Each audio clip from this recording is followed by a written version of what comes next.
Hello, this is Hugh Halter. I'm coming to you from Denver, Colorado. I'm actually at the back of our ranch, and just wanted to let you guys know that I'm really looking forward to being with you in Australia in a few months. And just wanted to kind of give you a little bit of my story. I assume most people probably haven't read The Tangible Kingdom, but that was kind of the story that put us, I guess, on the map with people. And it was a story about me actually having a talk with a gal in a Irish pub in New York City, and her name was Fiona, and Fiona shared with me a lot about kind of growing up in a very religious Protestant Catholic environment, being deeply abused sexually by a Catholic priest. And so inside this pub I was just talking with her and really wanting her to know something about Jesus, but I knew I couldn't talk to her about Bible verses or I guess church stuff. She was done with that. And so I just started to talk with her about the kingdom of God.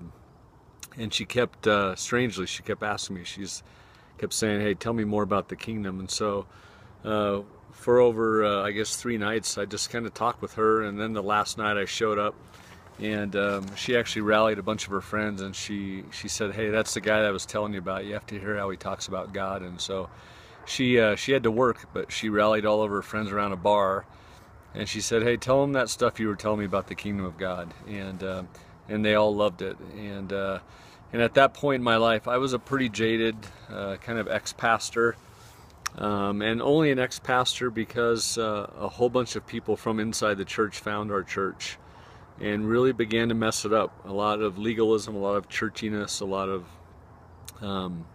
I guess, judgment. And so a lot of my friends that were drawn to us as people and drawn to our early church began to fade away. And so at the point I met Fiona, I actually had vowed I would never actually lead church again, but I just, oh, darn it, my little thing fell. But anyway, so that's probably pretty funny. You're probably laughing right now, aren't you? Okay, so anyway, so when I met Fiona, I was actually at a place where I thought, I just have to somehow figure out Jesus without all the stuff. And so that experience with Fiona sort of changed our life. I was just a house painter, called my wife from New York and said, look, we've got to move somewhere and just learn how to live life in the kingdom.